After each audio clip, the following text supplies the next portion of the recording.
अमेरिकी राष्ट्रपति ट्रंप के टैरिफ टेरर से शेयर मार्केट से लेकर कमोडिटी सभी जगह हलचल अभी भी बरकरार है। जापान से लेकर इंडिया और यूएस मार्केट में अनसर्टेनिटी की वजह से मार्केट पर दबाव है, जबकि इसके उलट कमोडिटीज यानी गोल्ड, सिल्वर और कॉपर में नए रिकॉर्ड बन रहे हैं।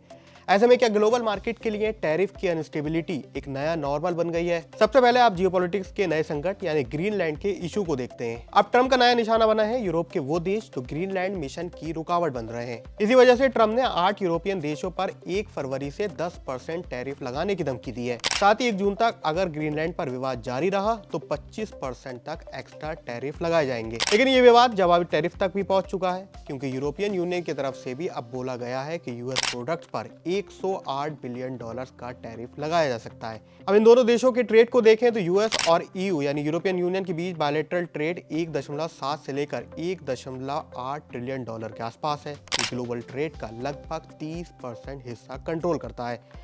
लेकिन ये ताजा घटनाक्रम टैरिफ और जियोपॉलिटिकल फ्रंट पर एक नए अध्याय की शुरुआत हो सकती है, क्योंकि जैसा कि हमने देखा लिबरेशन डे यानी 7 अप्रैल 2025 के टैरिफ के बाद ईयू और ब्रिटेन ने यूएस से 15% टैरिफ पर एक ट्रेड एग्रीमेंट भी किया था। यानी कि माना गया था कि ट्रेड एग्रीमेंट होने के बाद अब वो दौर वापस लौट सकता है, यानी स्थिति सामान्य हो सकती है। लेकिन अब अगर हालात और बिगड़ते हैं तो ग्लोबल सप्लाई चेन काफी बिगड़ेगी। जवाबी टैरिफ और जियोपॉलिटिकल टेंशन भले ही पिछले 10 महीने से दुनिया भर के बाजारों को प्रभावित कर रही हो, लेकिन अब ट्रेंड दुनिया भर में हल्के हल्के बदल रहे हैं, क्योंकि मार्केट एक्सपर्ट का मानना है कि अब ट्रंप की धमकियों का उतना असर मार्केट में नहीं है, क्योंकि निवेशक भी अब इसके आदी हो गए। यानी उन धमकियों का असर कई मार्केट्स में अभी भी नजर नहीं आया है।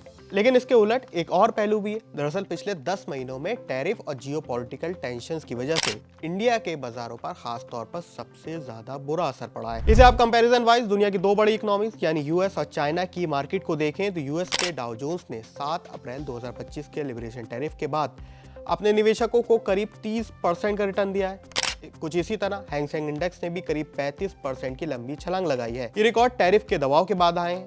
अब इसी को कंपैरिजन अगर भारतीय बाजार में करें तो सेंसेक्स ने 7 अप्रैल 2025 के बाद से केवल 14% का रिटर्न दिया है। ये मामूली तौर पर बेहद कम है, खासकर जब मार्केट अपने लोएस्ट लेवल पर गिर गई थी। ओवरऑल अगर आप देखें तो 1.5 साल का रिटर्न नेगेटिव के आसपास है। बड़ा सिनेरियो यह है कि भले ही वैश्विक बाजार ऑल टाइम हाई के आसपास है, लेकिन इसके बावजूद गोल्ड और सिल्वर भी रिकॉर्ड लेवल पर ट्रेड कर रहे हैं। यानी कमोडिटीज से लेकर इक्विटी सभी जगह इनफ्लो आया हुआ है। दुनिया की अर्थव्यवस्था एक नए आकार की तरफ चल रही है, जहां पर ग्लोबल अनसर्टेनिटीज निवेशकों को काफी प्रभावित कर रही हैं। ऐसे में आप क्या शेयर मार्केट में अपना इन्वेस्टमेंट बढ़ाने वाले हैं? ये ट्रंप के टैरिफ की वजह से आपकी रणनीति बदलेगी? हमें कमेंट सेक्शन में जरूर लिखें।